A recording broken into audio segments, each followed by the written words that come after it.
Hey, Matt. Hello there. What's up? Oh, chilling. As always, what are we doing? Well, we're doing a podcast. That's true. It's the Gamers 2 podcast. That's also true. May 17th. The year of whatever we've discussed it every time, and I forget. I don't know. I forgot. 2019, I think. Year 2019 is technically correct. We'll go with that. Yeah. Yeah. Oh, Max. He knows. He's a whining bastard. He The moment knows. we He's started like- doing the podcast, he's like, hey, where's my mic? And I'm just like, shut he up. was sitting here quietly in the chair, minding his own business. He sensed the electrics getting turned on and immediately was like, what do you mean you're going to do something? Yeah, like, do you not realize I'm the most important thing in this room? Anyway. We'd never argue that. You got anything else to say? Huh? Yeah. How do you feel about this podcast? Huh? Nothing? No, Mike shy. That's what I thought. You're mic shy. You got no right. No right. Good boy. All right. Anyway, that's a whole lot of cat bullshit. What have you been up to the last 7 days? Or 6, I guess, technically.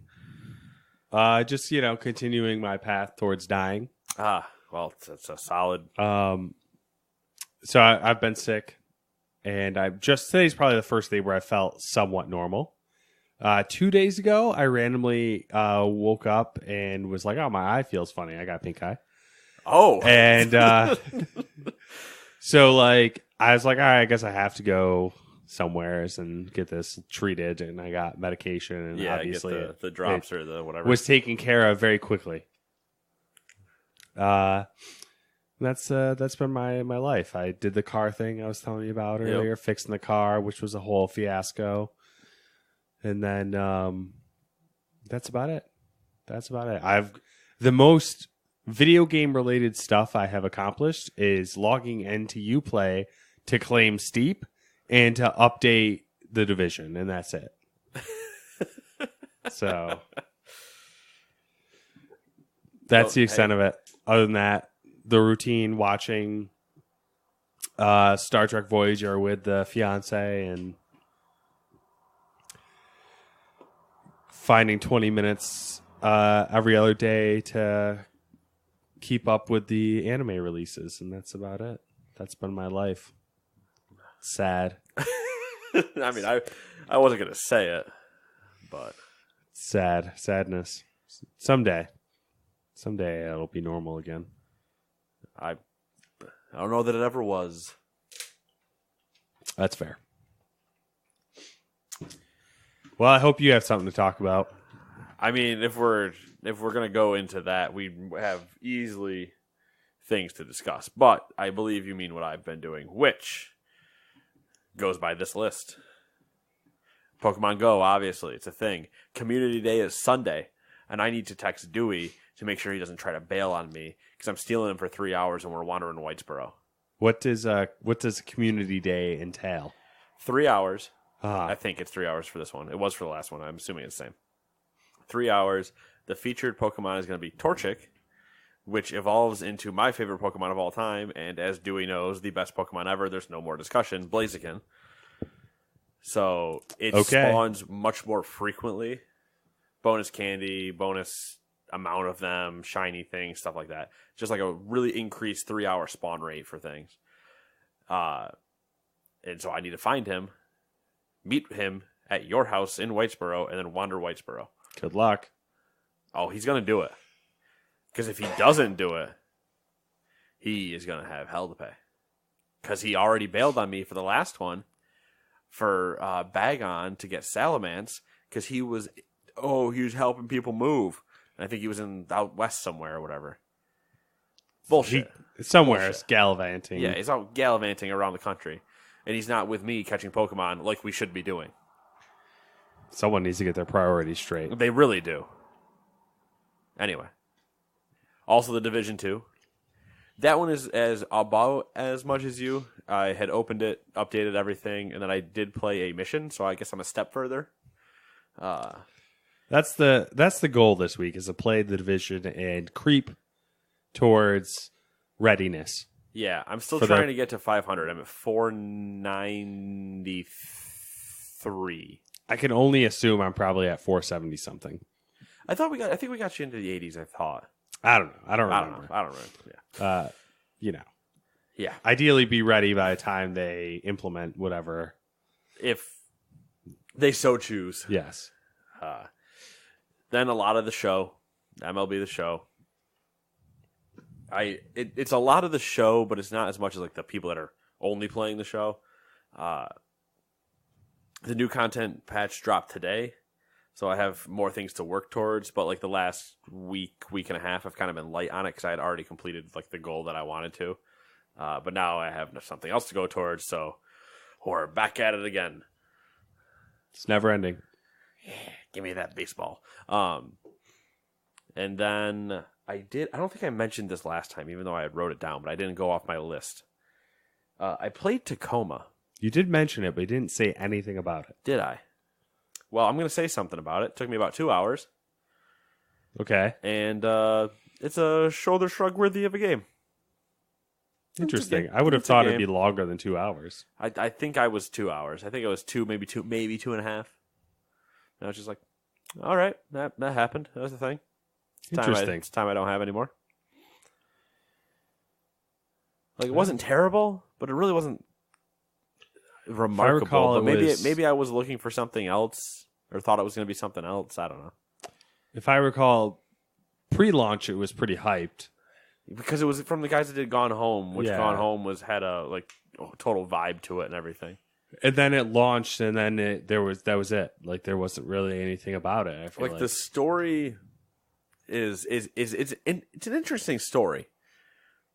I just don't think maybe the delivery method is good.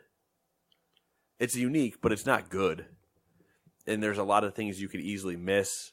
But like the story itself is an interesting concept. It's not like, I don't think it's anything new, but it's definitely interesting. But I don't know. It wasn't. I got it for free, so I mean, like it wasn't skin off my back. Well, that's good, I guess. And then a lot of the Football Manager. We've had a couple of good nights where we've been able to burn some time into the game. So we're almost done with the season. I think we're 27 or 28 games in, and I think I never get this right, but I think it's 37 or 38 in a season.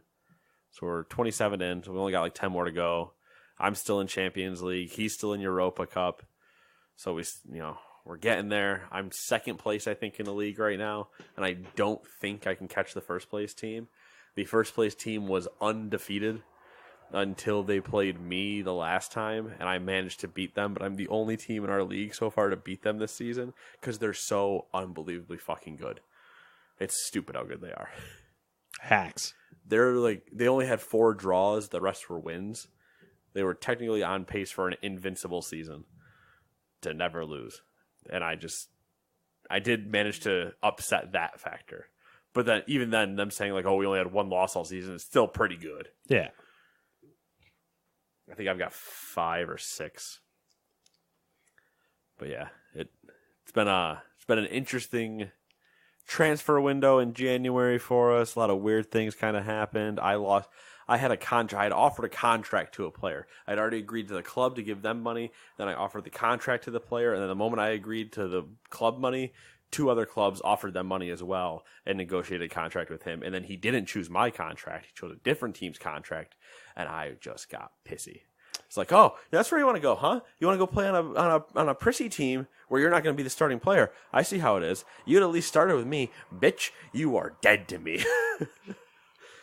It'd be interesting if they took these games and like used some sort of like AI machine learning to like figure out what would happen. Like rather than have them smoke the pros at StarCraft 2, try to manipulate Football Manager to be a winning invincible winning season, or like just use it somehow to like determine what happens. Right. I want more freedom of like hating people in the game. Like I don't do what some people do, like with fantasy games, where they start blaming. We see it in fantasy football a ton, where they're like, "Oh, I needed to win this week, and you needed to get 2 more yards, and you failed me." Like, I don't get. Like, yes, but like, you're really gonna go to the guy and blame him for? Yeah. And at least fantasy football is directly related on that player's real life performance, where this isn't. This is if they didn't perform in the game that I just played. Well, I'm gonna tell you to go fuck yourself. Like Kenny and I have always joked about it because the subreddit for the game is pretty meme worthy.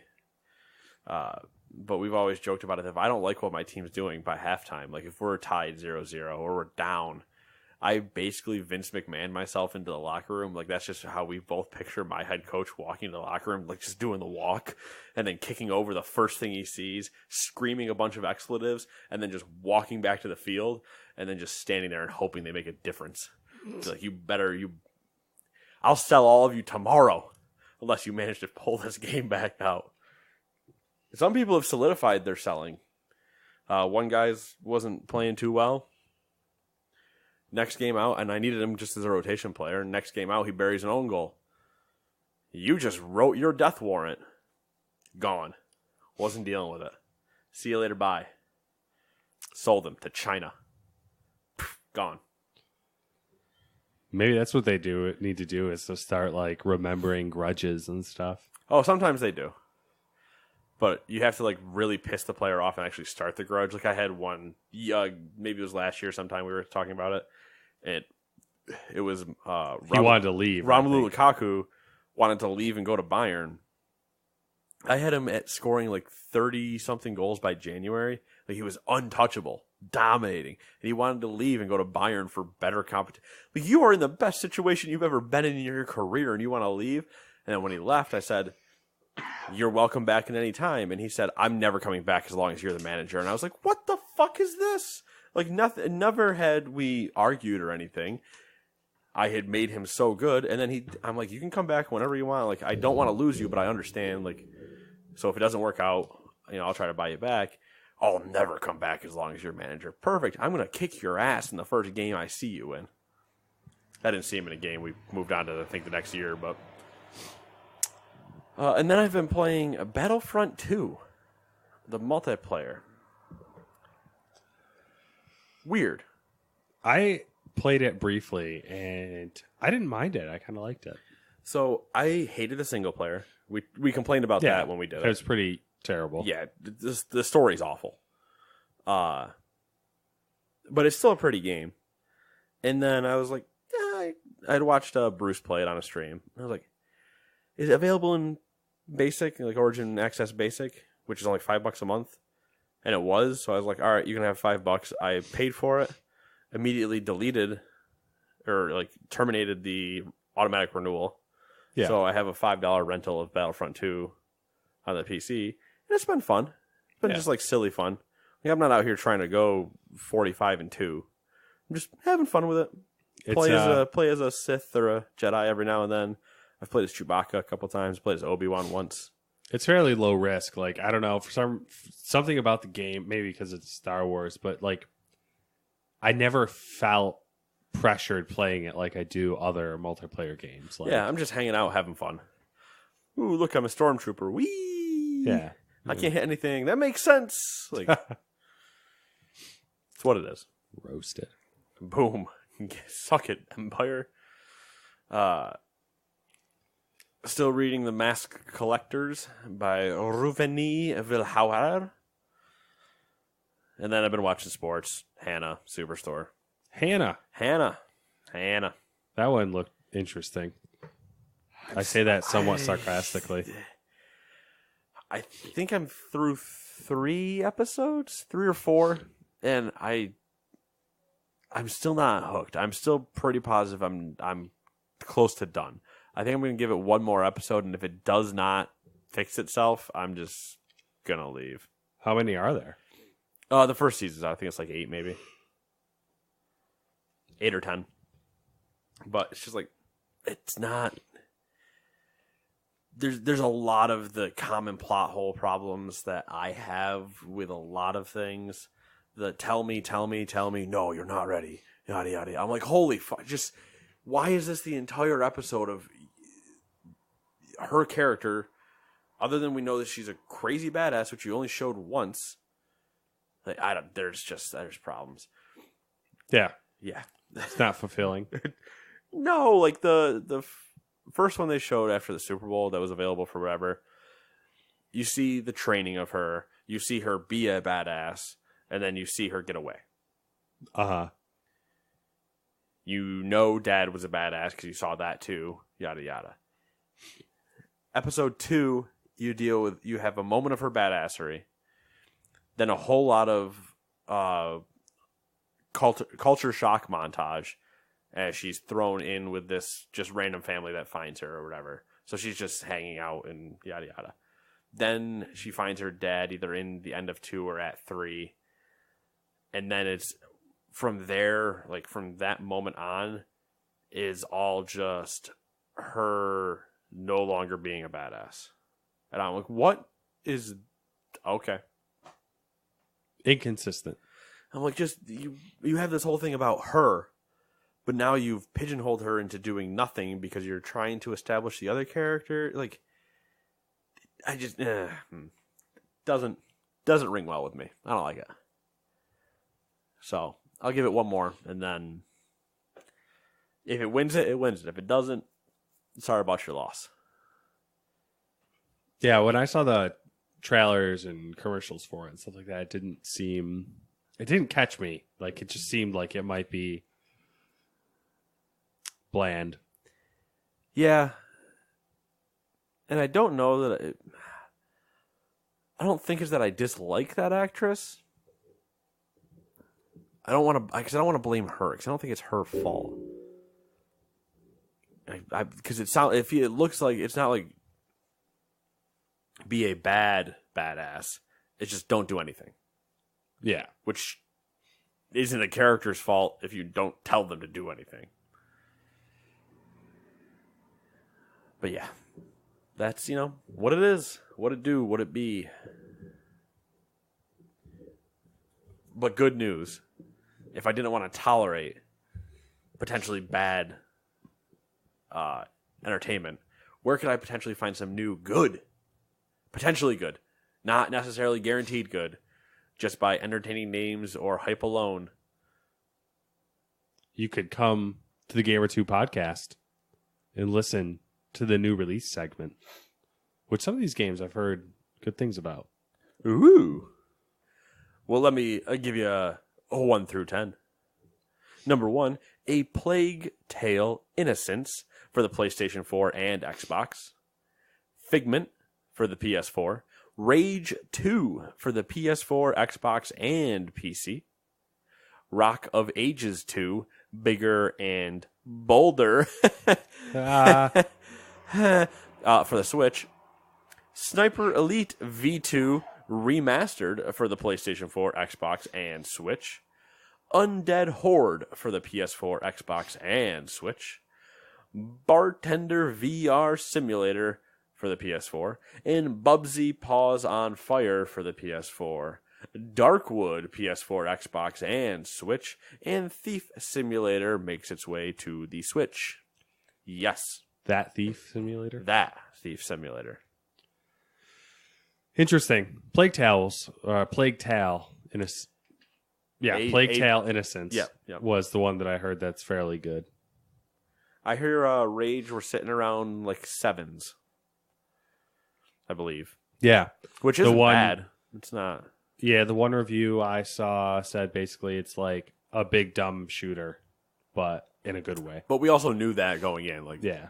Everything they showed at E3 was a big dumb shooter. It's I've watched I haven't played it any, but what I've watched of it, it looks like it's good, not great. And Mad Max mixed with Far Cry mixed with Doom. Like, the three of them together. I've seen a lot of comparisons to Far Cry 5. It's because it's that large open world, like true open world that Rage 1 wasn't. Rage 1 was like zoned, but this one is actually open world, Far Cry 5 a la that, but it's also Mad Max open world, but nobody played that game, and except for me and Colin and maybe 2 others. And then Doom, because the gunplay is very Doom-esque of just quick moving everywhere, yada yada, stab, shoot, shoot. Apparently the story hold your hand structure, up like you're constantly doing Jedi mind tricks. Apparently the story structure is the same as Far Cry as well. There's like 3 different. There are 3 different, but I haven't been paying enough attention about how the actual story goes. I've seen 3 different faces when people complete things, and they have like little reputation bars for them. But what they all mean, if they're actually bad or good people, I have fucking no idea. Yeah. I know there's Feltrite. That's the thing. I don't know what that means. Fidget spinners are back. Ha! I don't remember what they're actually called. Something stick. Not whipstick. It's the rage, essentially the rage grenade. Yeah. There's been some DRM issues on PC. Well, of course. Which I think they actually patched and removed. The whatever the service is now that they use. Bethesda.net. And yeah. Yeah. That's a little bit of, tippy top of the mountain for you. Halfway up. You can't do those sounds because it just sounds like air over the. You know what's going on though. A lot of tongue. A lot of tongue movement. Yeah. Oh yeah. Yeah. I can't do any of those. I got like a fat tongue. It doesn't move. I can't. Yeah. Not like mine doesn't. Mine's not the 18-footer that his is. Yeah. That's why I can't speak Spanish very well. I can't roll my R's. I can roll my R's. I just can't speak Spanish. Donde está los biblioteca? Like after, all right, that's it. That's all I got. It's enough. That's all you need. Yeah. Once I find the library, I'm good. I can get all my knowledge from there about the Spanish culture. The Spaniards. What's up? To gato mi pant? No. Something about a cat in my pants, but we'll just. El gato. Something pantalones. Yeah. For some reason, I'm blanking on the in my pantalones. It's the in that's. Nah. Welcome to the Spanish podcast. Mono and Fairmore and Fiermo. God, Todd will tell me this once he hears it, and he'll just text me and be like, "Yeah, sick twisted monkey, yeah, that." Anyway, shall we begin? Shall we? Let's begin. This should be like the good old yeah. Let's begin. Cricket. What? I'll take number 1. Yeah, I'll take number 1. I'll take number 1 because it jokingly shits on something for you. So here we go. We are deep into... you're not going to know what I'm going to shit on you for, except you'll know immediately when I say it. Don't worry. We are deep into May, which means E3 is right around the corner, and it may be too early for Walmart to start leaking announcements, but it's about time for some general E3-related news. The E3 show floor plans were... Ha ha! Wow. Gotcha. The E3 show floor... I can't even read it out. Oh, that's pretty good. The E3 show floor plans have been posted over at Reset Era, and some people have noticed that Activision isn't going to have a booth. Activision did confirm that they won't have a floor presence, but are instead holding private meetings. Thoughts? Nothing specific as far as Activision. Other than the general dissent as far as the there can be dissent, but what are you going to look at? Call of Duty? They never do it at E3. Yeah. It's just interesting that there's the pull away from E3 continues. I think the Activision thing just isn't a big deal, because so they don't have a floor. What were they going to show you? Call of Duty. What are they not going to do with at E3 ever? Their games are still going to be there. Right. Obviously. Just not under their own. The only thing Activision would have shown you would have been Call of Duty. And what are they never going to show you at E3 as like a reveal or anything? Call of Duty. They do their own giant event. That's what we had happen last year with Battlefield and Call of Duty. They took their own Fridays and had giant conferences. Like, it's just like another, another. Yeah, it's another drop thing in the bucket of. It's just a larger drop, whatever, a splash into the bucket, but it doesn't spit anything too fiery for me. And everybody that's making a big stink, I think, is just loving pitchforking, and they don't actually know what they're talking about. Also, Ubisoft has announced that Skull and Bones, their pirate naval game, won't be making an appearance at E3, and we'll be mentioning that game again when we get to the Ubisoft news, and that's where Matt will actually get shit on by Nate. Little do you know, I already talked about you in that news story. Suck it, Skull and Bones.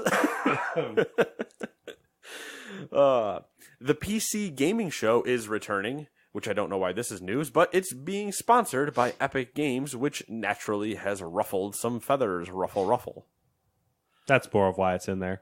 Yeah, it's always funny when they're like, the PC gaming show is returning to E3. I'm like, we're not surprised anymore. Not surprised, and generally, we've watched it every time. It's always rough. Always terrible. It's always terrible. I guess the sponsor by Epic Games one is probably more because the people that I think watch the PC gaming are the get my kids out of Fortnite. I'm all about them adult games, and they're like, oh, dude, just please don't. Just quit saying "milady" and tipping your fedora. Anyway, Netflix will be at E3 this year. They are hosting a panel called. They have panels at E3. They are hosting a panel called "quote Bringing Your Favorite Shows to Life." Developing Netflix originals into video games, end quote. That title doesn't make sense. Netflix has already announced a Stranger Things game based on Season 3 of the show, but they also tweeted that, quote, there's definitely more to come, end quote. The reason that title doesn't make sense, as Nate will point out now, says, bringing your favorite shows to life, and then deems video games life. Yeah. What? And then the biggest, most important announcement of all, thankfully, Devolver Digital announced that they will be back with a press conference. The announcing tweet also had a GIF from the end of last year's conference, so hopefully Nina will be back. Robo Nina. Yeah, Terminator Nina. I love that they have a story going during their press conference. Honestly, out of everything E3 related, that's the thing I'm looking forward to the most at the moment. In terms of one entire press conference that I'm always looking forward to is Devolver, because every time, if you're watching it with the right people, like we know what to expect kind of now, but the first year it happened, everybody's general feel in the room was like, what the fuck is going on? Yeah. And then it was hysterical. And they only show like 3 things and then they're done. But it's the story and like this ridiculousness that's happening. And it's usually a satire take just on the video game industry, which is always great too. The one thing, are we going to talk about E3 again later? Or is this our E3 moment? This is E3. Yeah. We'll be talking about it, obviously, from here on up until the show and then after the show. So get ready for 2 months of E3 coverage. But I'm also intrigued just to see what happens during Bethesda. I want to know if this is the first year Todd Howard potentially gets booed on stage. I didn't think about that. There's a chance. There's definitely a chance. Or just like noticeably less applause. Yeah. I wonder if he just won't. Oh, there's no way. You don't think he would? No, because he'll try to save 76. They'll double down on something stupid. Ooh. Or they'll explain more about Starfield. I feel like the only thing they can do is come out and be like, everything's getting delayed a year because we're making a new game engine. Everyone would probably be like, oh my god. Yeah, but Todd would still have to say it. Yeah, true. They wouldn't leave that to Pete Hines because nobody would. Like, Pete's great guy, but I don't think they would leave it to Pete. What I could definitely guess though is one of 4 potential possible outcomes. New engine, which if we're going with the odds of what's about to happen, that's like 10%. Yeah. That's the... They double down on 76. They'll definitely double down on 76. In some way. I don't know if they'll double down or they'll say, like, we're giving it to the guys that are doing the Elder Scrolls MMO. Like, they'll try to, you know, like, we're not getting rid of it, but, like, they announced the next true Fallout. Don't think that's actually happening. Or he comes out to talk more about Starfield. I mean, if they're holding a press conference... All right, well, I guess we're getting into... We'll get it, yeah. We're getting into... I'm just saying, like, Todd Howard specifically, him, like, not talking, you know, we talk about, fucking Elder Scrolls Blades or whatever and stuff like that. I'm just specifically... I think the only course forward would be to have him come out and talk about Fallout 76, because if he comes out and doesn't talk about it and talks about something else... Everybody will read it as dead. That'll, I think, offend more people. If he comes out...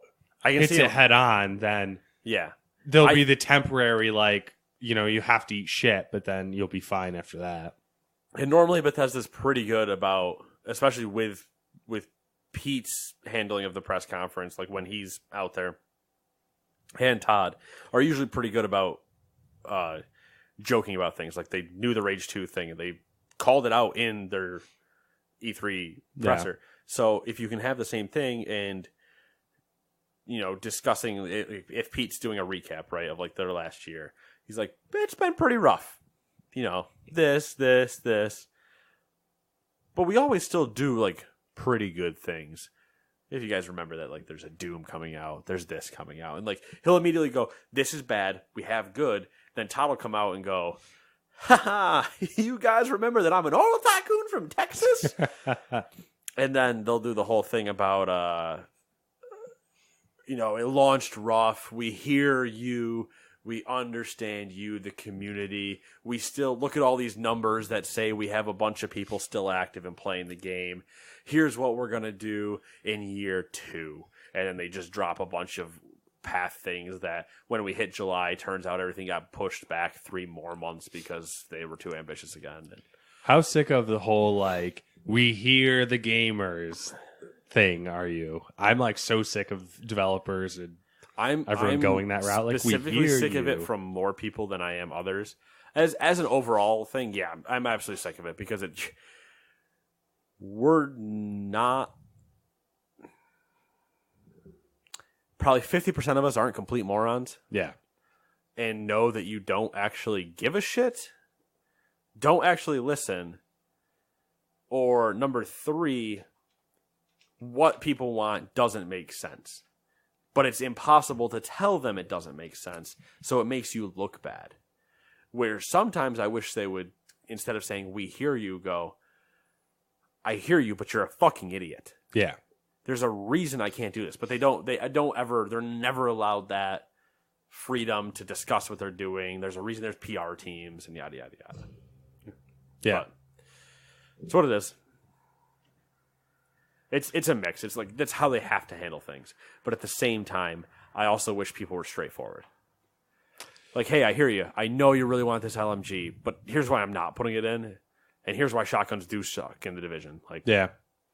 Kind of one of the downsides to the whole idea of mass communication and like everyone has a voice type thing. And it's also the problem that Anthem had, where Anthem tried to be too communicative, and then that shot them straight in the foot, and then they went silent, and everybody's like, your game's broken, why aren't you saying anything? And it's because they didn't come out and say, we're dark, we're going dark, we got a lot of things to do, see you guys in a year. Yeah. Like... All right. Number 2. It's obvious that the games industry has been changing in drastic ways, and the most recent announcement from 2 big players really proves how true that is. Sony and Microsoft have announced... that's not what I wrote. Sony and Microsoft have joined in a strategic partnership to collaborate on cloud services and AI technology. Sony is bringing to the table a vast knowledge of image sensors and semiconductor production, while Microsoft has extensive experience with software AI and machine learning via its cloud platform. Microsoft's Azure services will factor heavily in the partnership, as Sony is looking into migrating their existing streaming services to Microsoft's infrastructure. This is a very interesting development and looks to be creating an old versus new dynamic. With the announcement of Google Stadia, it appears Microsoft and Sony are interested in providing a united front against their new competition. What do you think? First off, praise be to Lovins. This needs to be addressed. Nobody knows what we're talking about except for if anybody from Sony listens to this podcast. Praise be to Lovins, because he called this. Not this exactly, but this was brought up. Did I bring this up out loud or did I keep it silent? Oh, no. I think I brought this one up out loud. I don't know. I don't remember because some of them you have and some of them you just said on the side. A personnel one I brought up silently. The thought was that potentially Nintendo, Microsoft, which we already knew were having friends, and then Sony would form a Knights of the Round Table situation, and all one for all and all for one, and stare their new competitors right in the face and go, "We're all on one team now. Good fucking luck. You're in the wrong neighborhood. You take your little cloud stuff and walk your ass right back over there." Amazon, Google, Verizon, Netflix. Just go back over there. You guys are the wrong, the wrong side of town. I don't think this is going to all of a sudden mean The Last of Us is available on Xbox. No. But we're seeing something. It's a step in a very interesting direction. Like, oh yeah. It's a show of faith, that Sony's like, hey, I mean, it's probably a good business move for them as well, but it's a show of faith saying, hey, let's move our services to your infrastructure. Let's collaborate on some things outside of the video game realm that we don't compete in. And, we've talked about it before, but like Microsoft's clearly going towards a cloud service structure, and Sony's clearly doubling down on the physical console situation, as of right now. Which poses an even crazier thought if you really want to think about it. Yeah. We technically haven't heard, other than the rumors from that one website whose name I don't remember, that is always reported on Scarlet Family and the next ones and stuff. We haven't ever heard actual specs other than just like thoughts. Yeah. We've heard PlayStation specs. So what could happen? We've literally talked about this, I think, a couple months ago, where it's like in crazy pie in the sky theory, like this could be the case. Yeah. Well, we have a lot of pie in the sky random moments that for some reason end up in reality because, we know how to read a fucking situation. We just don't think it ever should come true. But there's the chance that you would have one console, and then that console would be attached to multiple online services. So if Microsoft seeded the idea that, and I don't think they would ever do this because it'd be crazy to do that with potential market numbers or whatever. But if they seeded like splitting profit, like 50-50ing with PlayStation, we'll give you some technology that we have, you give your technology. Mark Cerny and whoever the equivalent of Mark Cerny is at Microsoft get locked in a fucking room for a month. And then by the end of day 3, they have already created the next, I don't know, a console that's the size of your phone, but plays everything that we do now. Like they would go insane together. Put them in a room, make one console. We now call this the video game console, and that's just what they title it. They don't even. I just had a crazy thought where it was that idea. Like they're like, all right, let us migrate all of our accessories to the PlayStation. We'll create one ecosystem, and we're going to build a handheld. You can work on the traditional console. Just let our Xbox controllers or whatever sync. Let's let all the peripherals still hook up, so people don't have to, like, we would come out on gods like this. We'll let all of them hook up. PlayStation controller, Xbox controller, choose how you play. It's up to you. Then what we'll do is we'll run both storefronts are active. You can still run each other's sales. There's no they cut the price, or they still say it's $60, right, for a year, but that gives you access to both storefronts. Mm-hmm. So you still have $60 gives you both Xbox Live Gold and PlayStation Plus. Like, they'd be losing money at the same time of everybody just going, holy shit. Microsoft does the handheld that goes with the console called the Playbox. And I'm not even joking. They call it the Playbox or the X Station, but I think Playbox plays better. Then you have Microsoft's infrastructure, which is better than Sony's. Microsoft's infrastructure, especially at an enterprise level, with their own handheld, Sony's console, and peripherals that work across everything, and they just print money. What are they going to... You eliminate competition. You eliminate all the arguments that people have always complained about. Crossplay is no longer a problem because you all exist on the same console. So as long as you have online for it, that's done. It's a whole lot of weird. It is. I was trying to think while you were talking. I was trying to think of like how would they do that and still be able to like, you know, have their own services and make their own money and stuff like that. But I was thinking, I was like, what if like Sony and Microsoft spun off their hardware divisions into separate companies where they both have 50-50 ownership? Right, that's what I mean. So you would have... And they basically made a consoles essentially third party. Right. I'm saying third party in air quotes here. Yeah.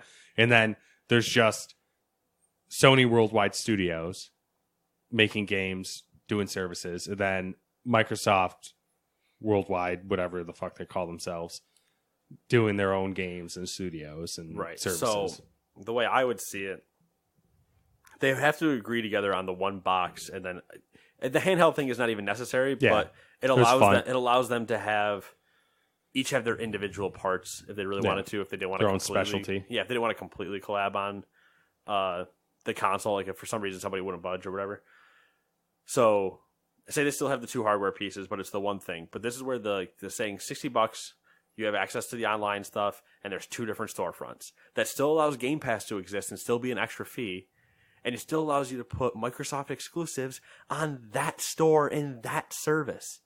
But you're all still playing it on the console. And this goes back to the part where consoles are just becoming PCs again with multiple storefronts. That swing is going to happen again. Mm-hmm.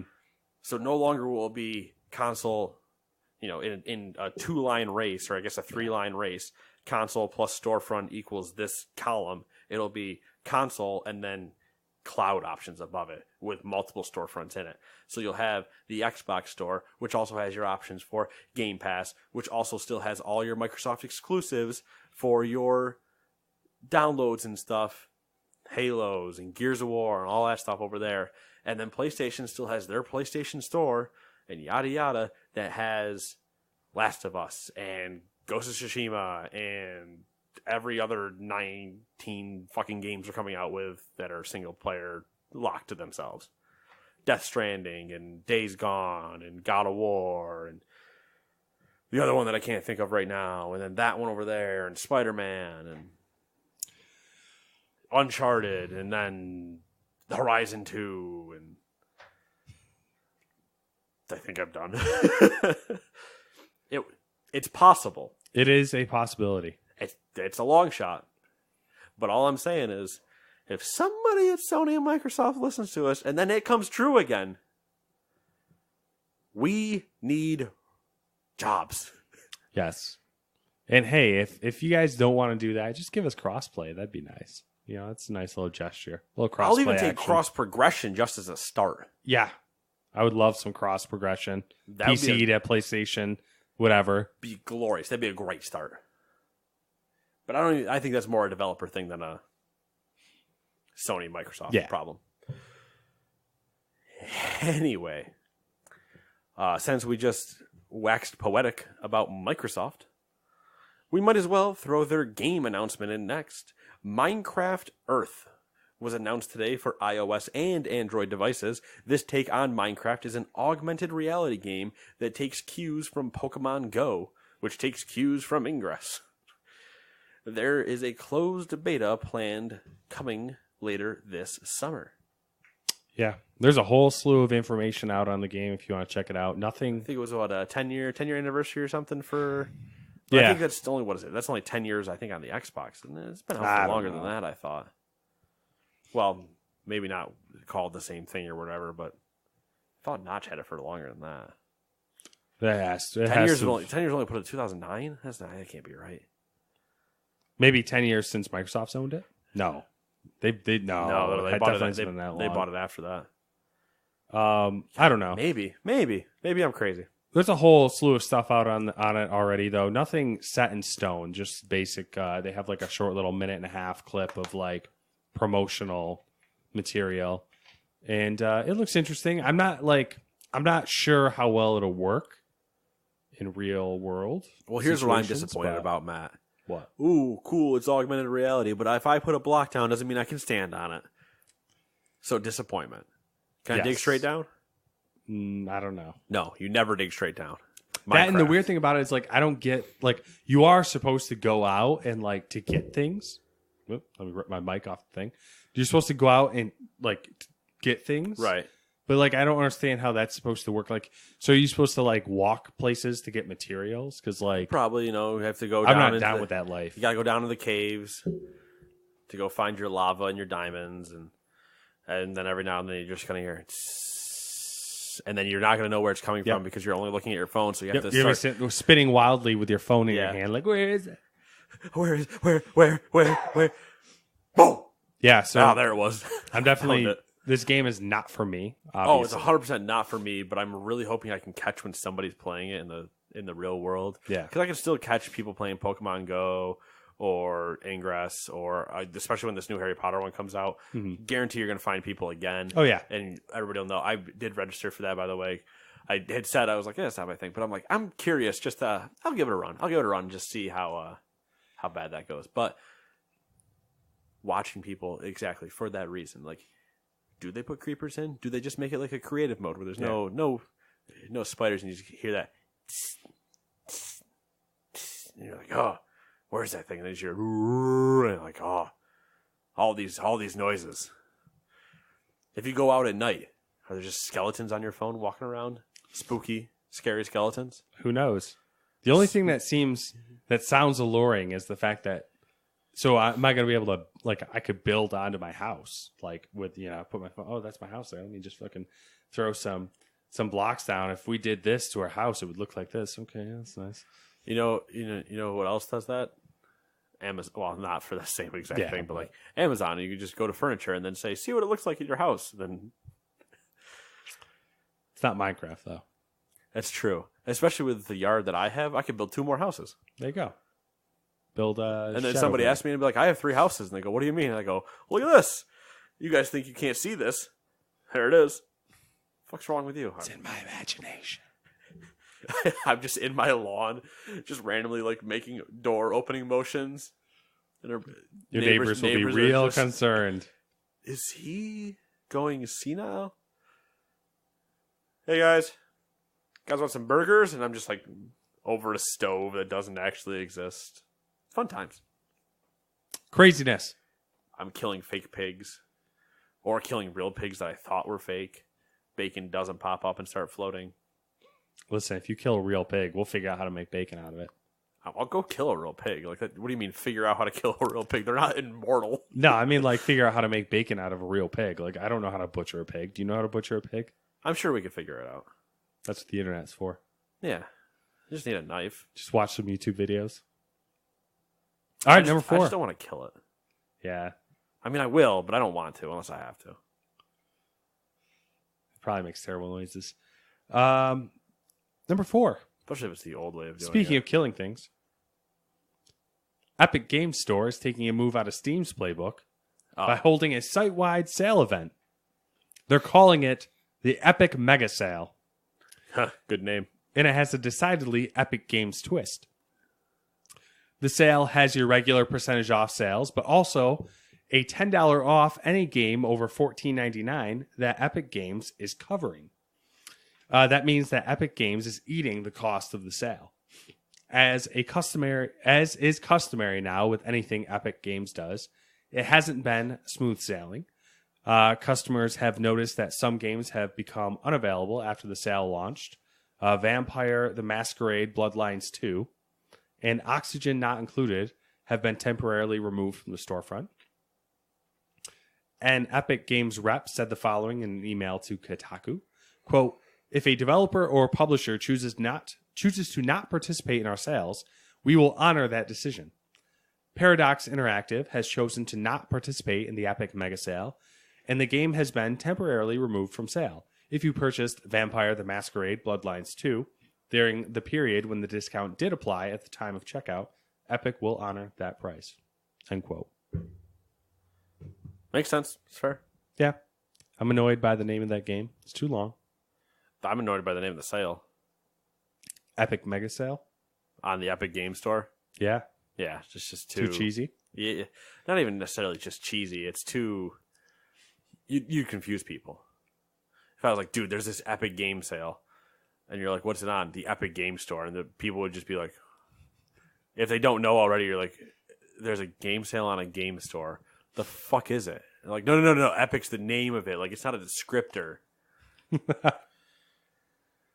Yeah, interesting. Yeah. It the also interesting part's to, the $10 thing. Like, it also applies to pre-orders. Yeah.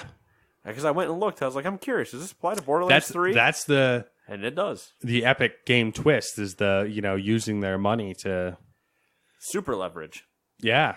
So now you can get Borderlands 3 pre-order for $49.99. It's just like... It's like the shystiness of it still. Like, they're not actually... Like, they're not going to a publisher saying, hey, can we put your game on sale? They're just like, we're going to put their game on sale to you guys, but we're going to cover the additional cost. Yeah. Like watch this, bitch. Yeah. What a game. What a situation. Yeah. Yeah. That puts Shakedown Hawaii. Yeah, Hawaii to $9.99. There you go. $10. They're really dangling the carrot. No, they're dangling something. Big dick energy. Big sale energy. Number 5. Fitting that Nate read number 1, so he gets number 5, meaning that Ubisoft had a few things going on this week, and unfortunately, it wasn't all good. During an investors call, Ubisoft announced a second delay of Skull and Bones, as well as saying that it won't be at E3 this year, and I'm sure Nate is heartbroken. About the delay, Ubisoft said the following to GameSpot, quote, "For new IPs, it is common to have evolutions of creative vision, and this requires more development time," end quote. Matt, give me your thoughts. So there was another, I don't know, someone asked them about, an investor, I believe, asked them about the Skull and Bones TV show as well. Oh, yeah, that's right. I forgot. They announced that TV show, and we all said, why? Yeah, exactly. And Ubisoft was like, oh, they're developed separately. They have nothing to do with each other. I don't buy it. Oh, no, I don't buy it either. There's no way. I think... Why'd you name them the same? I think they're delaying the game is related to the show, and that they're either A, delaying it so they match up in time frame, or delaying it to change the game to match up with the TV show better. Or to fix the TV show because it didn't match up with the game. Yeah. Yeah, it's a lot of... That's my conspiracy theory. I've said since the beginning, don't give a shit about this game. Nothing they've shown has made me go, yes. And everything they've shown has made me go, I fucking hated Black Flag. I'm obviously on the opposite side of the court. I think... And then Odyssey happened, and I went, yeah, I fucking hated Black Flag. I'm hoping, I saw when Sea of Thieves came out, I was like, oh, that's a really cool idea, and that's what I'm kind of hoping Skull and Bones is, but more fleshed out. Didn't they say you don't get off the ship?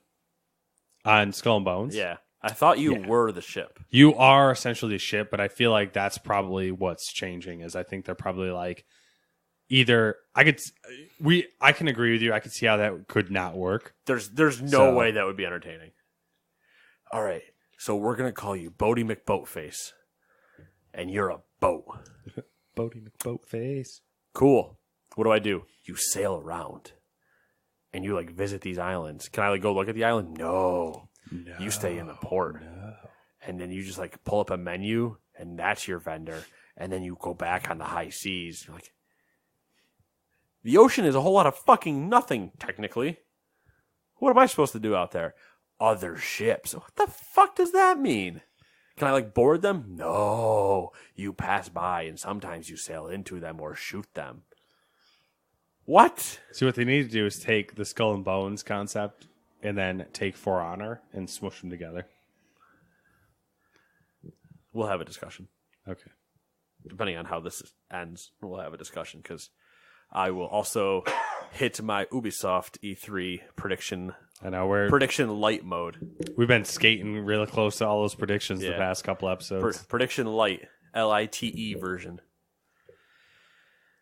Division 2 did not meet Ubisoft's sales expectations, specifically on the consoles.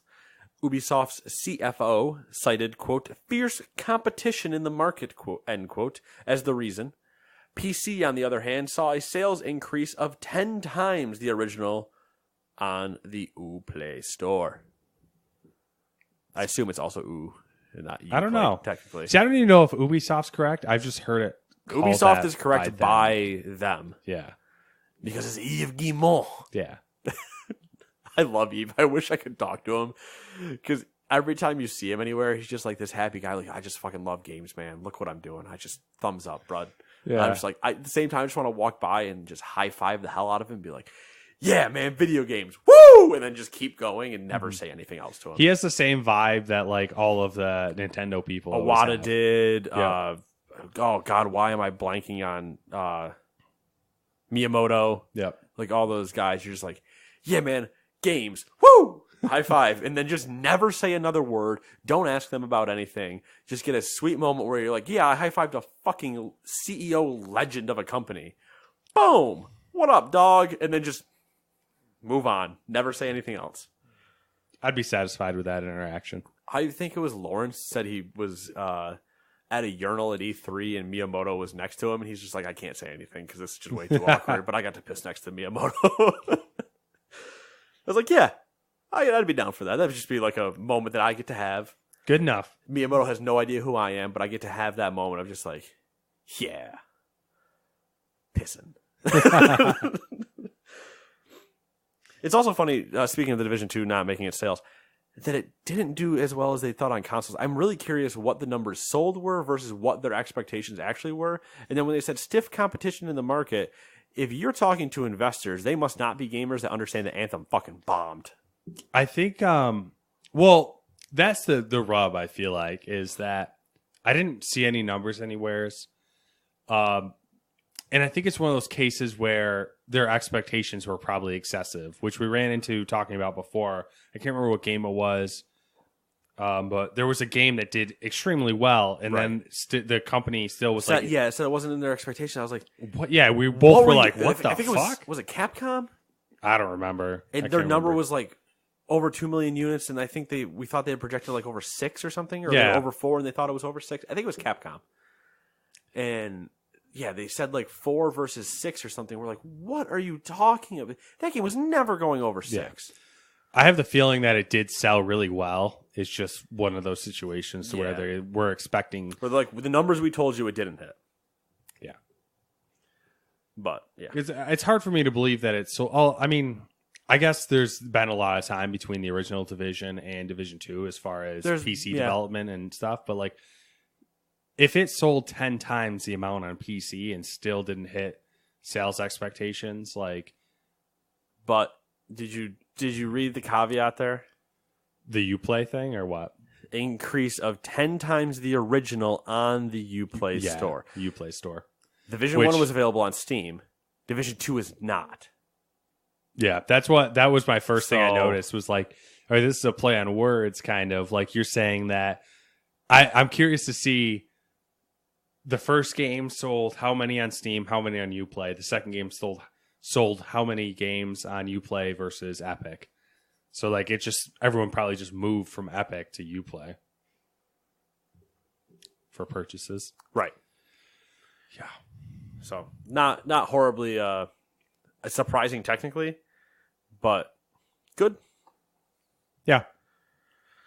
Speaking of The Division, the first raid was released. I'm going to keep moving my mic.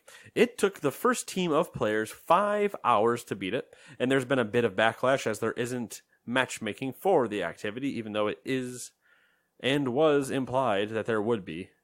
The developers were initially taking the Destiny approach, but have since said that they are working on adding matchmaking for the raid. And that is 5 hours for a PC beat. Last we knew, it has still not been beat on console. Yeah. Suck it, console. Get good. Bunch of nerds. Mm-hmm. Masquerade. it is way more developed. Like, I don't know. Maybe the fan base is more focused on PC.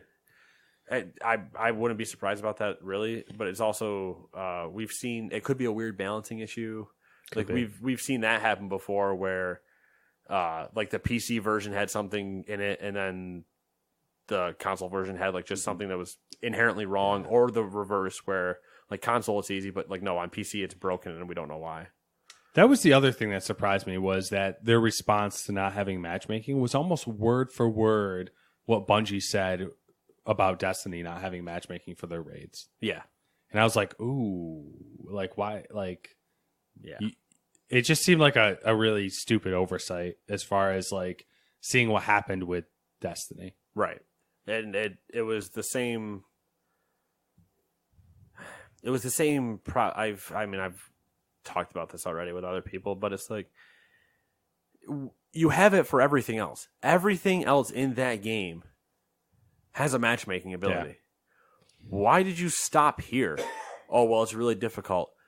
Guess what? The people that have done raids, that do raids and everything else, are used to difficult. We're used to dealing with people. We will, if needed, kick people if they not that they're not good, but like if they're just looking for a carry and aren't doing anything, like they're sitting in a corner hoping. Like, not to mention they have built-in chat system, right? Like it's just like that's 50% of the battle right there. The person doesn't have a mic, but you have a keyboard if they're playing on PC. Yeah. Like, we can get this to work. It's not there's not a lot of excuses for it not to be there. Whether or not even people use it, it should have still been there. Yeah. And it's never, that's exactly it. Like, having matchmaking there is never going to affect negatively on you. What are they going to say? How dare you put matchmaking in here for this? That's too hard to do. Like, how dare you allow me to try to do something that I don't have 6 other friends in order to accomplish this with? You fuck yourself. Like, then they could look at their community and go, "Are you stupid?" They wouldn't, because, you know, Ubisoft is all. Yeah. We love you all equally, even you, Timmy. But, like, at the same time. And then last, we have Splinter Cell. We thought we had finally gotten official confirmation that a new Splinter Cell is in the works, but Ubisoft is still trying to fool us. Ubisoft creative director Julian Garrity tweeted out an image with a coworker with a caption, "Working on the next Splinter Cell with Danny Haynow and Ram Kamor in Lyon. Can't wait for E3, end quote. You would think that would be a slam dunk as far as confirmation, but Ubisoft is trying to tell us that it was a joke. In response to PC Gamer, an Ubisoft rep said, quote, "Julian was obviously joking, as Julian likes to do. It looks like our creative directors are having fun right now, and we do not have any announcements to make at this time," end quote. Julian also went on to later tweet that his phone is blowing up and he is being told to delete said tweet. Please don't retweet or screenshot it. And of course everybody did, and I think it's just a solid ploy. Yeah. It's a solid ploy, but let's be honest. If I can go ahead and pull up the picture real quick that I have of that tweet.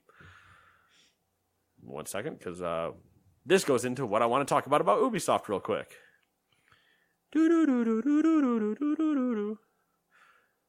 Find the conversation with Matt. Find the conversation with Matt. Okay, there it is. So he said, yes, working on that with Leon. Can't wait for E3. Also said a crossover with The Crew 2. And only missing Ghost Recon and Rainbow Six game, but they're on their way. Then hashtagged Far Cry, For Honor, The Division 2, Rainbow Six Siege, and Ghost Recon. So, if we put on our tinfoil hats here, let's get a little into the Nate weeds. The Nate weeds, not the Nate's weeds. There's a difference. I said it specifically. Is this what? I was going to say, is this like a precursor to an E3 prediction? This is a slight precursor because he fucking ruined it. That's fine. So I had said last week we're getting new Splinter Cell. Yes. I still, obviously, like, oh, it's a joke. Like, no, we're getting it. There's no way you don't drop a Splinter Cell. 2, the Crew 2 would not have put that in their press conference, but whatever. I don't really have anything hot take there. Ghost Recon, we already had the hot take that new one's coming. Rainbow Six game, I said, you have a chance to no longer see Siege and see a new Rainbow Six. Yes. I believe that is possible. Still. Okay. He hashtags Siege, but I believe there's a chance. They're dropping new content now. There is a chance still, I think, that you see a new Rainbow Six, but a la, like, Smash Bros. Yeah. They give you a campaign this time, and it's not just multiplayer, but they add in the entirety of the multiplayer they built inside of Siege. I have another theory that relates to all the games as well. Okay, I'm gonna keep going real quick though. Also, did you put the Watchdog thing in here? I did not because I didn't see it. So Watch Dogs 3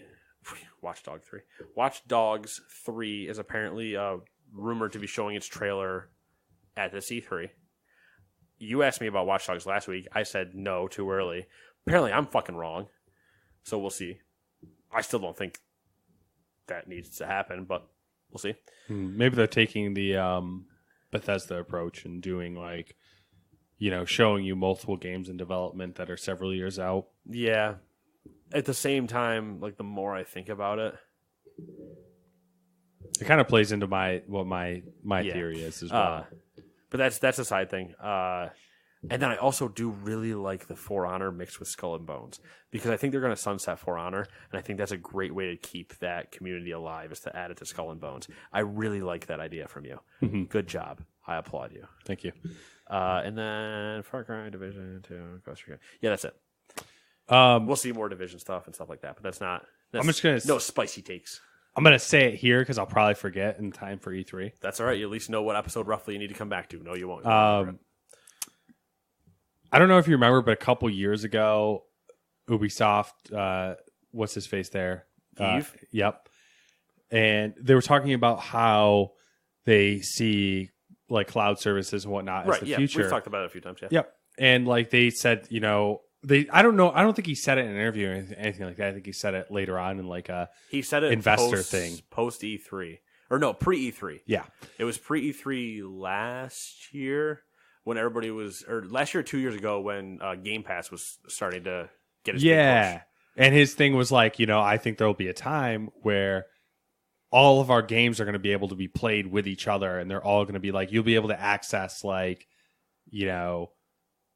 Ghost Recon from. You're making a bold claim if I think what you're making.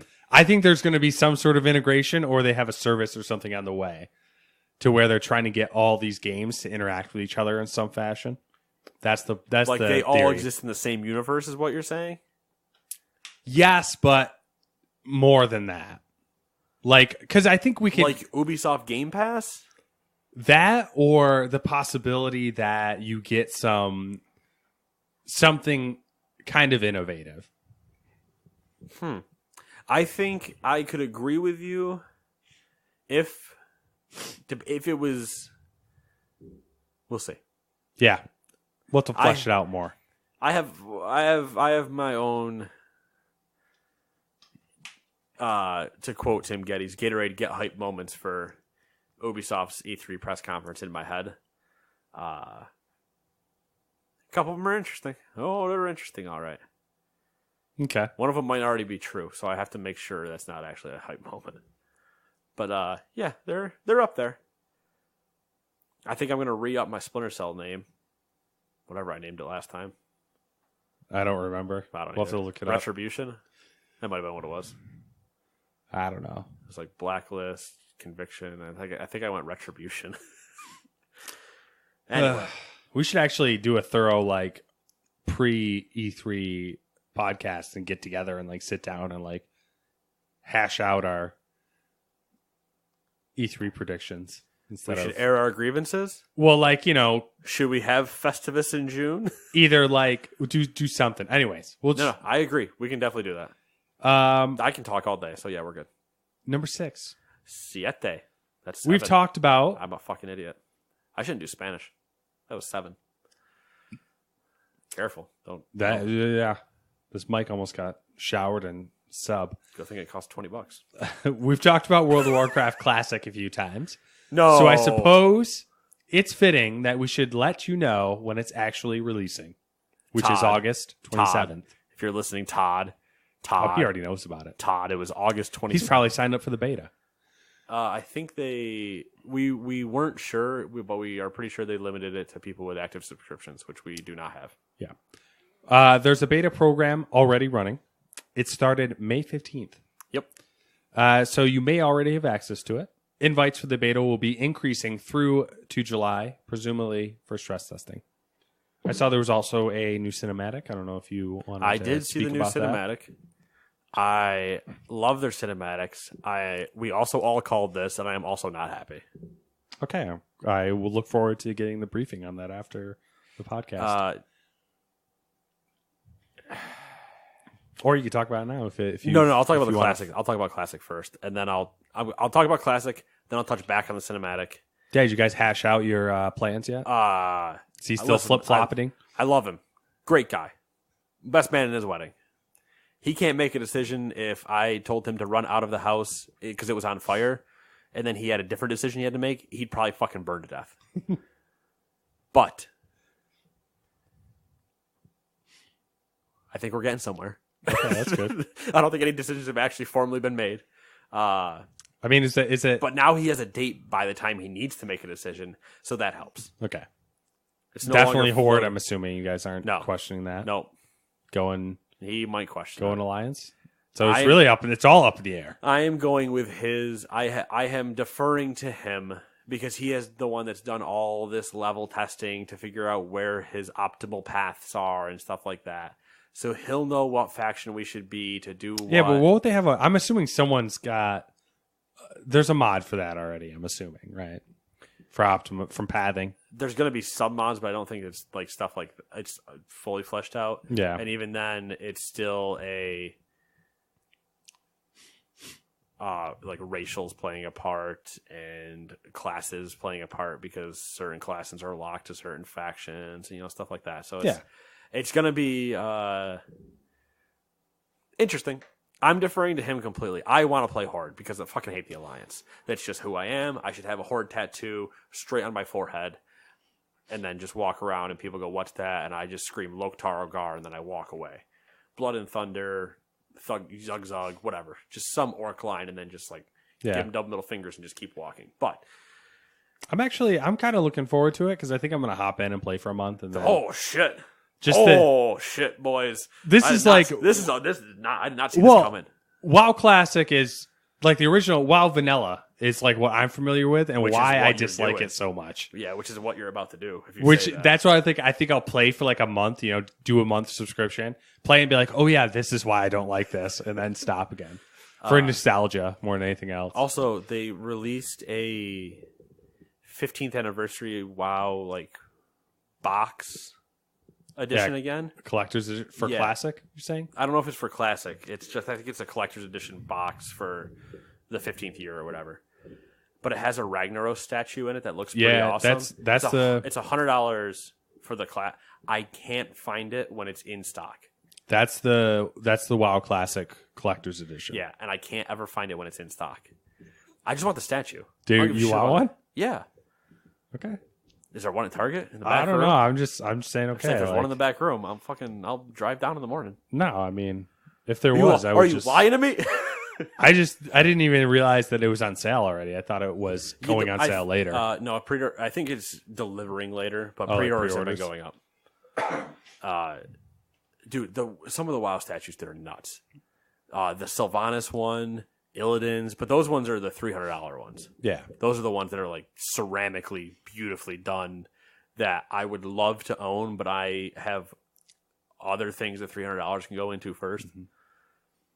Paint, house things, responsibilities. But $100, it's manageable. I can start there. That's fine with me. And then I can eventually, when I no longer have anything else to buy in the Blizzard store because I have all their merch, I can buy the giant, expensive as fuck statues. You saw that CD Projekt Red opened a merchandise store, right? No, I kind of wish you didn't tell me that either. You know what? Last week I put it in the podcast news. Oh, did you? And then I deleted it because I was like, oh, no one's gonna care about this. It's funny because in terms of like my nerddom lately, after we talked about the art that I showed you, I was like, damn, I have a lot of empty walls currently. Yeah, that would be great.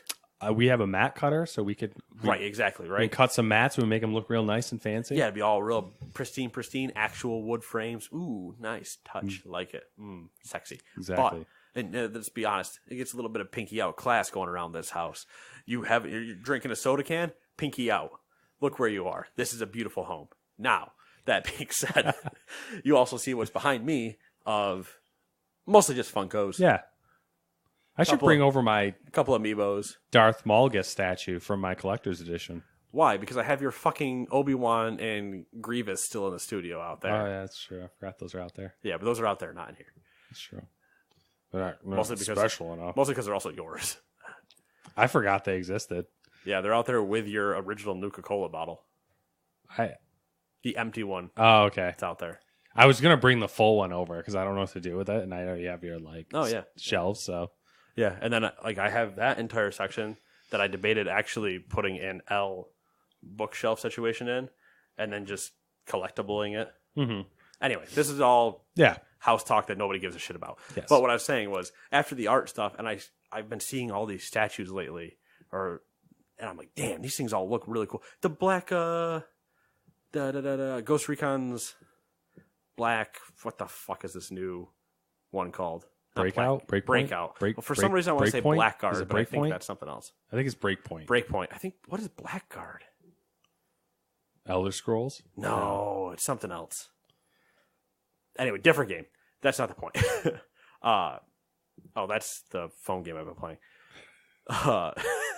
I'm losing my mind. So I've been seeing some of the statues, but like that one, the Ragnaros one, there's pre-order BlizzCon ones that aren't like high quality ones, but they're like $40, and it's a human from the Alliance and an orc warrior, and it's just like those are pretty cool.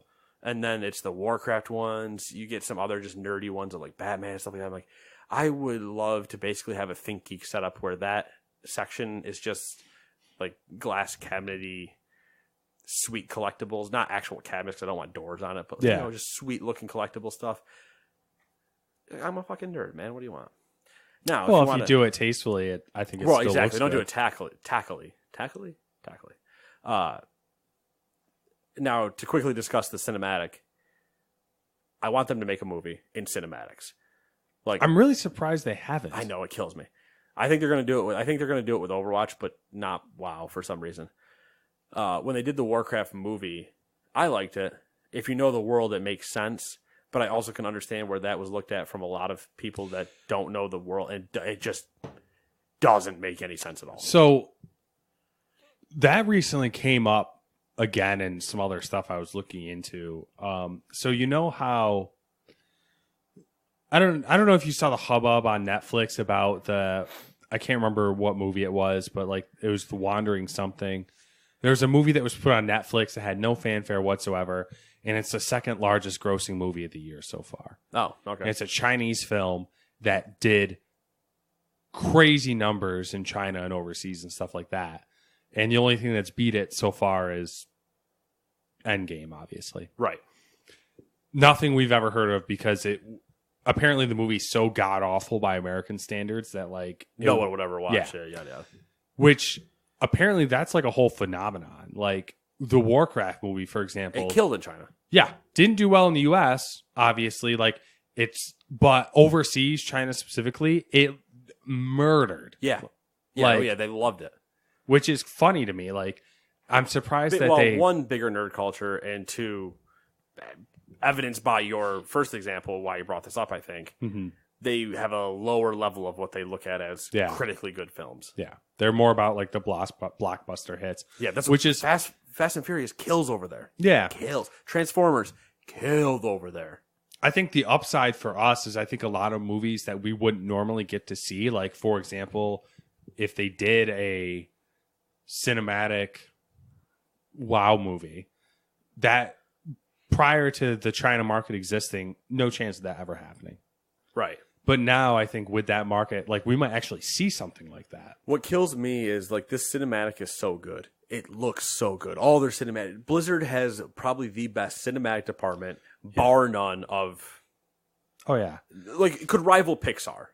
They are. It's amazing what it looks like. Like, and when Kenny and I were talking about this last night, we were thinking like, just give me those cinematic graphics and make that your movie, and then I'll pay you $15 for a ticket, equivalent thereof, or whatever, and just release it on the Battle.net launcher.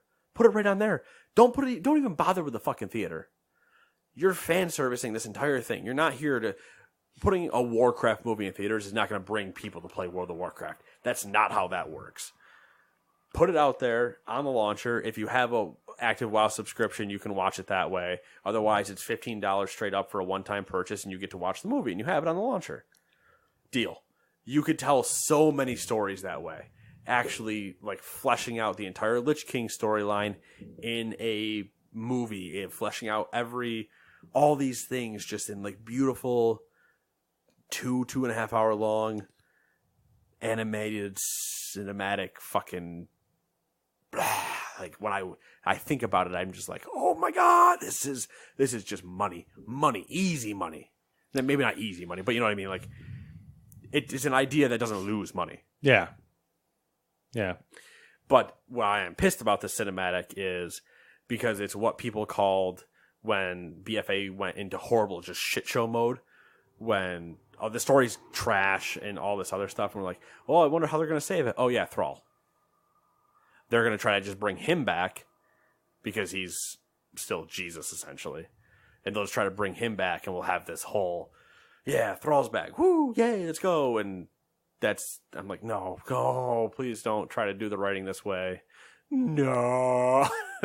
So we'll see. We'll see what BlizzCon has, because now it's getting even more interesting. Anyway, let's move on. Number 7, Valve's Steam Link app is finally available on iOS. The app has been available on Android services for about a year now, but Apple rejected it for, quote, business conflicts, end quote. Although we can't be positive, it looks like there's 2 factors for why it is now available on iOS. The first reason being that Valve has removed the ability to purchase games from inside the Steam Link app, and that definitely seems like some nitpicky thing Apple would throw a tantrum over. The other factor that may have played a role is the ruling from the U.S. Supreme Court that Apple must face an antitrust lawsuit centered around their App Store. That'll be interesting. Yeah. Basically saw it coming, but it's just a matter of how long I thought. Faux shizzle. Number 8. Speaking of mobile app stores, you may have noticed the new Pokemon game quietly sneak onto your app store if you use the Google Play Store. From Australia. Pokemon Rumble Rush had a rather silent release this week, first being noticed on the Australian Google Play Store. The game was announced back in 2017, but then went MIA before apparently getting a name change and then showing up here. According to the original announcement, it should be available on iOS devices soon. There's actually another Pokemon mobile game set to release this year as well. DNA, the makers of Super Mario Run and the upcoming Mario Kart Tour, have their own Pokemon game still on the way. Lots of Pokemon stuff lately. More games. Kids got any of them Pokemans? Does it show up on your Google Play Store? No. I'm going to check mine just out of curiosity's sake. I also didn't just check mine, so. It did not show up when I went looking for it the other day. But, hey, it's what it is. It's Australia. Yeah, it's not showing up. It's Australia, mate. Number 9. Nintendo held a Super Mario Maker 2 Direct this week. Nintendo gave the release date as June 28th, but the game will make an appearance at E3 for an invitational-style tournament. There was a whole slew of features shown off, including co-op, new tools, and a story mode. Interesting. Faux shizzle. Definitely thought they would have had that one out before E3, but... Yeah. I think it also supports video capture and stuff now, too, so... Yeah, there was a whole list of features, but... Yeah, it's... I don't plan on getting it, but I do love watching what people create, and I'm just like, that's insane. Yeah. Nope, absolutely insane. It's definitely one of the games that I respect for... it's just, like, it's not something I could play, but, like... Yeah, because it's also one of those games where it's easy to look at it and just go, fuck it, you make it. Like, I've shown the picture before. I don't have that passion. You go for it, bro. Yeah. And Nintendo's just like, just take our assets and you guys make your own levels. Like, we don't want to do anything anymore. New Mario? No. We're just going to do 3D. You guys can screw around with the retro stuff.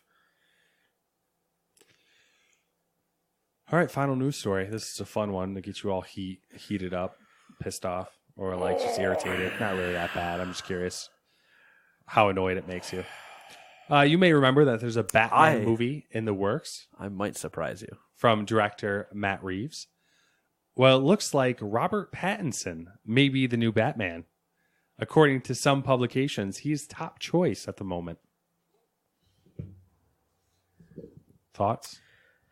Initial thought was shit. They're going to fuck this up. Upon further reflection was they might screw this up.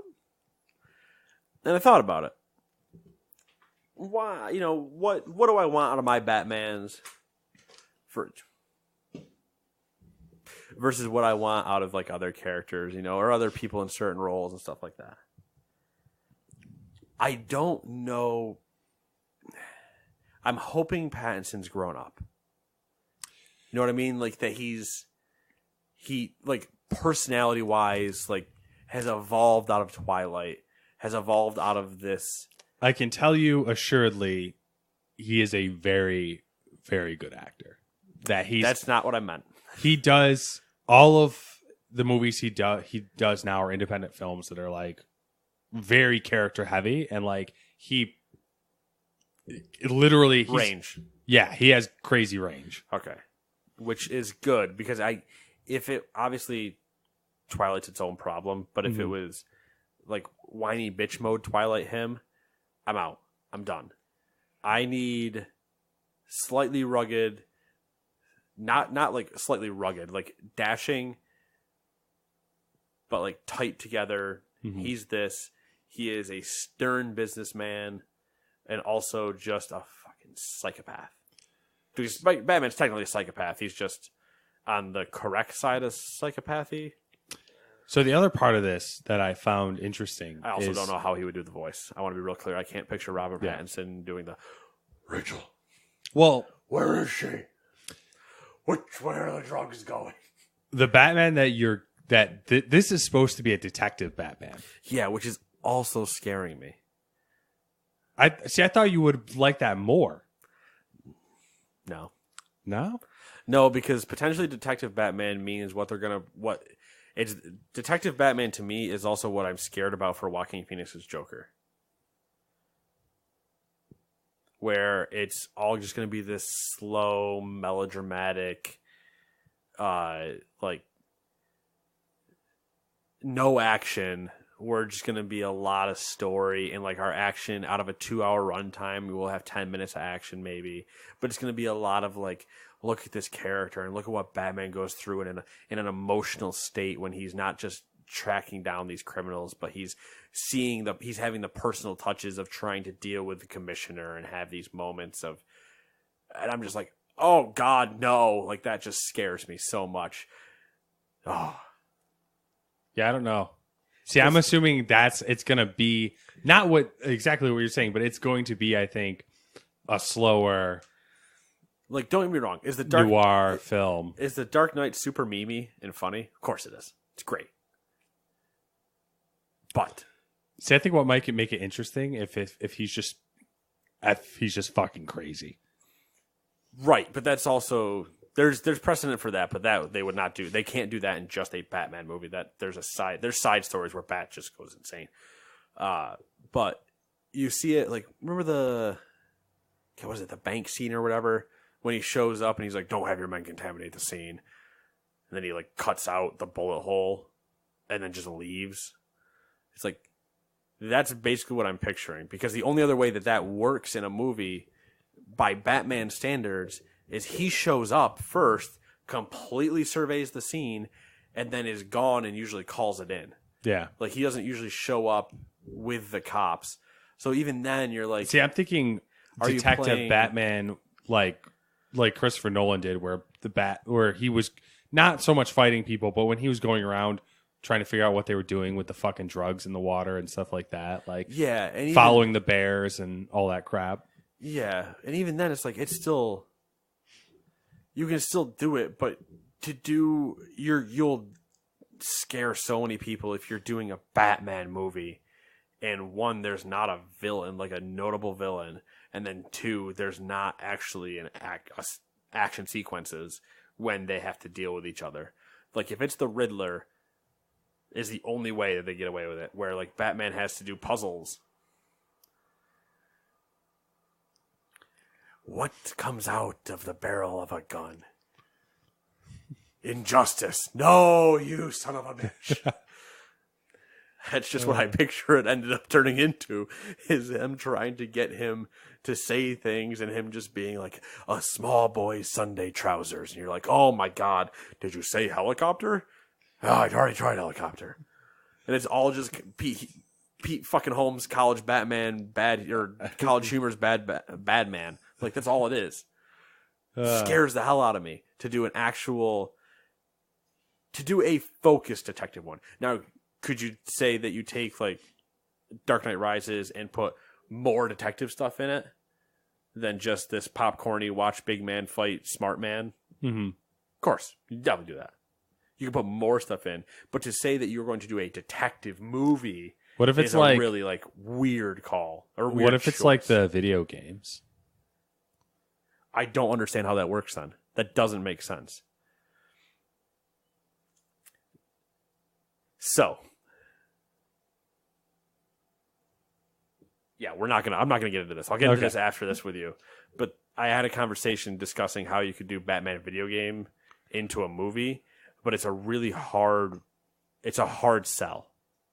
It's possible, but it's a really hard Yeah, they're sell. more detective focused. Like, not more detective.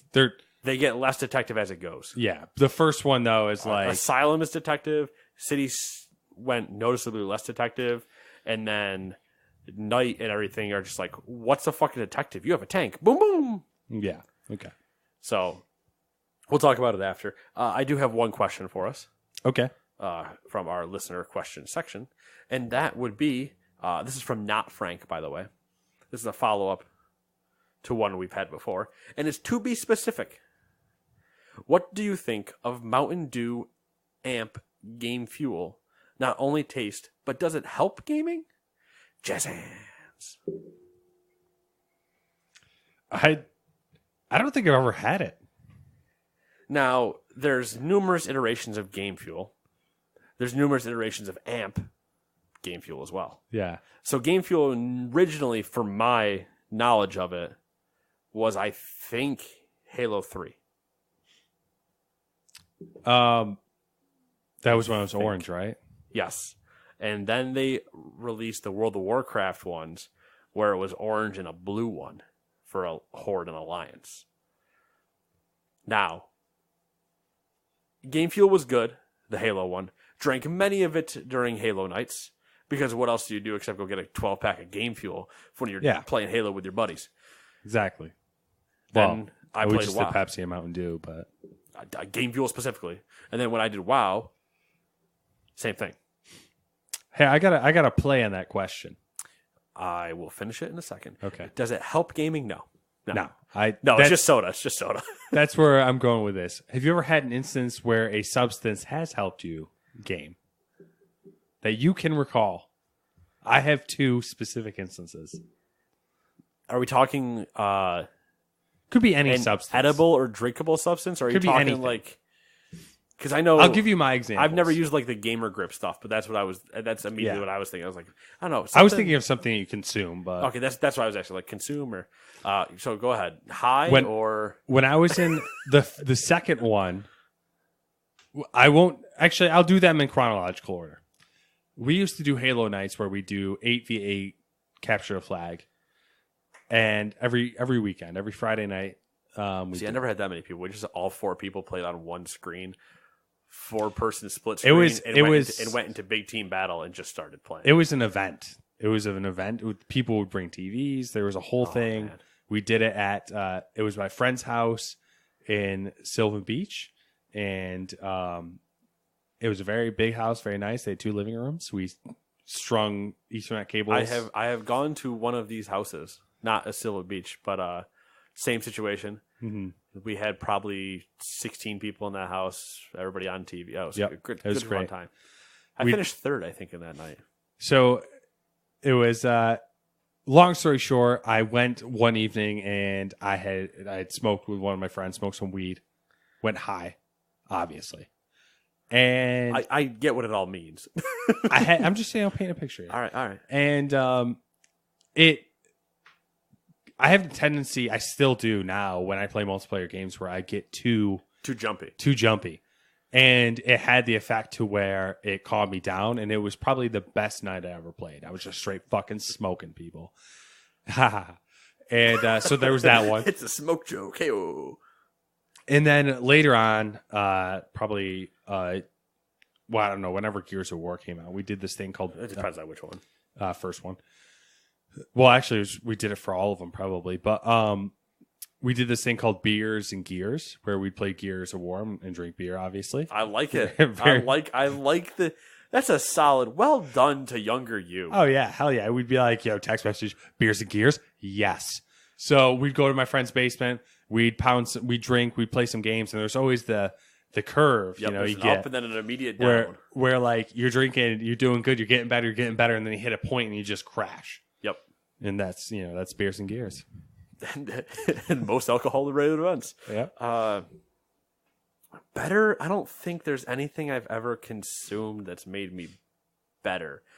Alcohol has definitely made me worse. Mm-hmm. Warface was a fucking problem and a half, but we were also doing shots for penalties. That was a horrible decision. Yeah, I don't know. Made me better? I don't think so. I don't think if there was I'm going to go to this place and I'm going to try to perform, I need to go get this first. Yeah. I don't think there's ever one of those situations. The one thing I would be very curious to try in terms of like making gaming better is gamer grip, even though like the name is horribly awful, but something to try, because I do get sweaty hands when I'm playing like with a controller. Yeah. Especially if it's a high intensity situation. Mm-hmm. I'm just like moist hands. I'm like, damn. I will say in that same regard, I don't know if you remember, but I think it might have been the 360. They had fan controllers. Yeah, the airflow controllers. Yeah. And I had one, and it fucking worked amazing. Like, I had a fan in the back, and it blew air into the serrated at side in the grips, and like I have really sweaty hands as well, and it worked flawlessly. Yeah, I didn't have one of those, but it's funny because I only get it in like certain games and certain situations with controllers. I have certain materials do it for me as well. Right.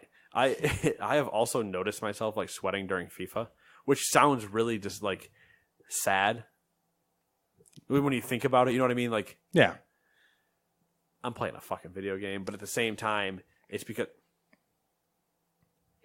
Max, I just didn't realize he was there, and then I feel hair on my legs. Yeah, I know, dude. Anyway, playing that, and it gives like a really high intensity moments where I'm going back and forth trying to score goals, or like I'm playing against Kenny, which is always difficult, and it's just like and we're just jawing at each other the entire time, and then somebody scores, and it's just like the last second, you're like, you son of a bitch, or I'm just standing up and screaming yes, and it's hype, get hype moments. Oh yeah, it's the stress sweat. Yeah, because I get it when I play certain games, mostly competitive games, obviously. But yeah, like, I get it only when I only get it when I play competitive. My whole body will be frigid cold, but my hands will be just like pure liquid, and like my armpits sweat really bad. I don't know why. I don't think anything's it's just ever a stress sweat thing. Yeah, I don't think anything's ever affected my gaming, but I can definitely say that like Sour Patch Kids help everything. That's just it's just a fact. Yeah. And there have been times when I've been raiding and I'm like, I just gotta go get I just need a little bit more sugar. Need a little sugar rush. Yeah. When I was grab me some Sour Patch Kids and be raid healing, and I'm like, ooh, I can see the numbers in the matrix. My go-to when I was my later years in high school was Sweet Tarts and Dr. Pepper. So, ooh, that's interesting. Yeah. I usually did Sour Patch and a do the do. Anyway, we are super long. So, from us to you and yours, see ya in 7 days. Bye-bye.